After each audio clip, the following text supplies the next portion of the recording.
નકલી ગૌભક્તિના સમાચાર દર્શાવીને સરકાર ગુજરાતની જનતાને છેતરે છે અને વાહવાહી લૂંટે છે. સાગર રબારી. સરકાર કહી રહી છે કે 8 લાખ હેક્ટર જમીનના તળાવમાં નર્મદાનું પાણી પહોંચાડવામાં આવશે, પરંતુ સાચી વાત ગુજરાતના મતદાતાઓથી છુપાવાઈ રહી છે. સાગર રબારી. સુપ્રીમ કોર્ટ અને હાઈકોર્ટની ફટકાર પછી જે કામ કરવાનું હતું તેને ગૌભક્તિ દર્શાવીને ગુજરાત સરકાર લોકોને ગેરમાર્ગે દોરી રહી છે. સાગર રબારી. ગુજરાતમાં પશુ સંખ્યા પ્રમાણે 43 લાખ હેક્ટર ગૌચર જમીનની જરૂરિયાત છે અને તેની સામે હાલ 8 લાખ હેક્ટર ગૌચર જમીન છે. સાગર રબારી.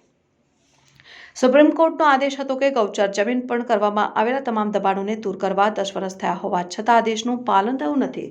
સાગર રબારી. આમ આદમી પાર્ટીના પ્રદેશ મહામંત્રી સાગરભાઈ રબારીએ એક ગંભીર મુદ્દે મીડિયા સમક્ષ પોતાની વાત રજૂ કરતા જણાવ્યું હતું કે ગુજરાતમાં પશુ સંખ્યા પ્રમાણે 43 લાખ હેક્ટર ગૌચર જમીનની જરૂરિયાત છે. તેની સામે હાલ 8 લાખ હેક્ટર ગૌચર જમીન છે. આજે 35 લાખ હેક્ટર જમીનની ઘટ છે. તેને પૂરવાની સરકાર કોઈ વાત નથી કરતી, પરંતુ તેની સામે નકલી ગૌભક્તિના સમાચાર દર્શાવીને ગુજરાતની જનતાને છેતરે છે અને વાહવાહી લૂંટે છે. હાલ સરકાર એમ કહી રહી છે કે જે 8 લાખ હેક્ટર જમીનમાં તળાવ હશે ત્યાં નર્મદાનું પાણી પહોંચાડવામાં આવશે, પરંતુ સાચી વાત ગુજરાતના મતદાતાઓથી છુપાવાઈ રહી છે. હકીકતમાં પંજાબમાં ગૌચરના જમીનનો એક કેસ સુપ્રીમ કોર્ટમાં હતો. તેમાં સુપ્રીમ કોર્ટે આખા દેશના તમામ રાજ્યોના ચીફ સેક્રેટરીને નોટિસ કાઢી હતી કે તમામ રાજ્યોમાં ગૌચર જમીનની શું સ્થિતિ છે તેનો સ્ટેટસ રિપોર્ટ 6 મહિનામાં માંગેલો.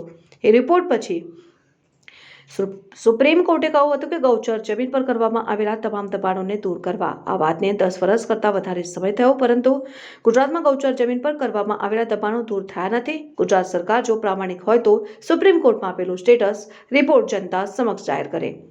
2003માં ચંડોળા તળાવ માટે જે કેસ થયેલો તેમાં ગુજરાત હાઈકોર્ટનો ચુકાદો છે. જે ચુકાદામાં હાઈકોર્ટે સરકારને ઓર્ડર કરેલો છે કે રાજ્યના તમામ જળાશયોને નોંધીને નોટિફાઈડ કરવાના છે અને તળાવની જમીન કોઈને પણ ફાળવવાની નથી. આ હુકમ પણ આજ સુધી અમલ કરવામાં આવ્યો નથી.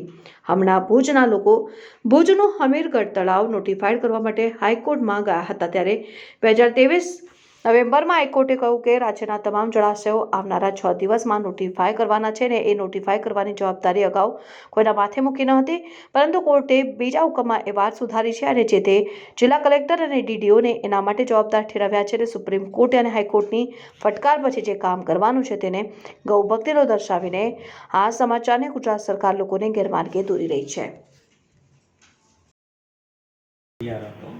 અને 2015ના હવે એ વખતે જે એસડીઆરએફના ધારાધોરણો હતા, બિન પિયતના 5800 અને પિયતના 13500 હેક્ટર, 2 હેક્ટરની મર્યાદામાં 6 હેક્ટર જમીન છે, પણ 4 દીકરા એના 2 દીકરા એટલે એ 0.5 હેક્ટરમાં આવી જાય છે. તો સરકારે જે ગ્રાઉન્ડની વાસ્તવિકતાઓ છે એને ધ્યાનમાં રાખી અને ખેડૂતોના વળતરની રકમ નક્કી કરવી જોઈએ. આ અમારી માગણી છે. આજ રોજ આમ આદમી પાર્ટી વિસાવદર ખાતે આવેદનપત્ર આપ્યું છે. જિલ્લા પ્રમુખ શ્રી રાજુભાઈની આગેવાનીમાં પ્રદેશથી સાગરભાઈ આવ્યા છે, જે અમારા મહામંત્રી છે, અને સમગ્ર તાલુકાની ટીમ આજે અહીંયા ભેગી થઈ છે. વેદના એ છે કે ખેડૂતના દીકરા તરીકે, દીકરીઓ તરીકે અમને પીડા એ થાય કે મોટી મોટી જાહેરાતો કરવામાં આવે છે અને મોટા મોટા બણગાઓ ફૂંકવામાં આવે છે કે ખેડૂતોને આ આપીએ છીએ, તે આપે છે. વાસ્તવિકતા એ છે કે જ્યારે તમે નીતિ નિયમો બનાવો છો, પરિપત્ર બનાવો છો, વર્ષો જૂના પરિપત્રને ચલાવ્યા કરો છો કે અને વળતરના રૂપે આજે તમે જોશો કે અતિવૃષ્ટિને લઈને જે વળતર આપવામાં આવે છે, ખાતામાં આવે છે, ખેડૂત જોવે છે તો 1500 થી 1000 રૂપિયા મળવામાં આવે છે, 2500 રૂપિયા મળે છે, એનાથી વધારે મળતું નથી. તો ખેડૂતના દીકરા તરીકે અમારી વેદના છે, આમ આદમી પાર્ટીની વેદના છે કે તમારે આમાં સુધારો કરવો જોઈએ. તમે વર્ષો જૂનો કાયદો હકાવો છો. તો વર્ષો પહેલાં તો બિયારણના ભાવ ઓછા હતા, આજે બિયારણના ભાવ વધી ગયા છે, ખાતરના ભાવ વધી ગયા છે, મોંઘવારી વધી ગઈ છે, તો ખેડૂતોને વળતરમાં પણ વધારો થવો જોઈએ ને. તો જે રીતે બધી વાતની અમે રજૂઆત કરી છે મામલતદાર સાહેબને, વિસાવદરના ખેડૂતો માટે અને સમગ્ર ગુજરાતના ખેડૂતો માટે, કારણ કે આ એક ખેડૂતની ખૂબ જ મોટી પીડા છે. કારણ કે ખેતી પ્રધાન દેશ છે આપણો, જે આપણે કહીએ છીએ કે કિસાન પુત્ર તરીકેનું ગૌરવ લેતા હોઈએ છીએ. તો આમાં દરેકે ધ્યાન દેવાની જરૂર છે ને ખાસ કરીને જ્યારે કૃષિ મંત્રી એક કિસાનનો દીકરો હોય, ખેડૂતનો દીકરો હોય, તો એણે તો વિશેષ ધ્યાન રાખવાની જરૂર છે. એટલે ભારતીય જનતા પાર્ટીની પોલમપોલ જે છે એ સમગ્ર ખેડૂત વર્ગ જાણે છે અને સમગ્ર ગુજરાત જાણે છે. અમારી એટલી માંગણી છે કે જે આવેદનમાં મુદ્દાઓ લખ્યા છે, જે માંગણી કરી છે, એમાં સુધારો કરી અને વળતર વધારે મળવું જોઈએ, વ્યાજબી મળવું જોઈએ. માત્ર રમાડવા માટે અને લોલીપોપ અમારે ખેડૂતોને નથી જોતા. આ માંગણી સાથે અમે અહીંયા આવેદનપત્રમાં આવ્યા છે. જય જવાન જય કિસાન. હું રાજુભાઈ બોરખતરિયા, જુનાગઢ જિલ્લા આમ આદમી પાર્ટી પ્રમુખ. આજરોજ અમારા મહામંત્રી સાગરભાઈ રબારીની ઉપસ્થિતિમાં અમે મામલતદાર મારફત કૃષિમંત્રીશ્રીને એક આવેદનપત્ર આપ્યું છે.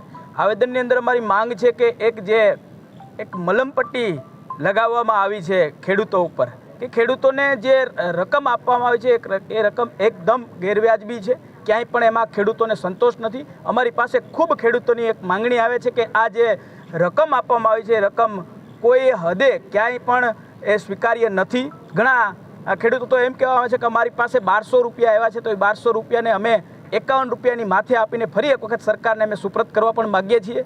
આવી વાત જ્યારે થઈ રહી છે ત્યારે જે જૂના ઠરાવ મુજબ 2015ના ઠરાવ મુજબ જે આજ સુધીમાં સહાય આપવામાં આવે છે એ સ્વીકાર્ય નથી એ વાત, અને જે જૂનો ઠરાવ છે એમાં સુધારો કરી નવી ઠરાવથી અને નવી સહાય આપવામાં આવે એવી માંગ સાથે અમે આજે મામલતદાર શ્રી મારફત કૃષિમંત્રીશ્રીને આવેદનપત્ર આપ્યું છે. અને મોટી સંખ્યામાં અમારા સંગઠનના બધા હોદ્દેદારો હાજર રહ્યા હતા, કિસાન ભાઈઓ હતા, અને આ તાલુકાના તમામ લોકો જેને ચિંતા છે ખેડૂતોની, બધા તમામ હાજર રહી અને આવેદનપત્ર આપ્યું છે. અને અમારી માંગ છે, એક અપેક્ષા છે આ સરકાર પાસે કે અમારી જે વાત છે એને યોગ્ય કરે. અસ્તુ જય હિન્દ.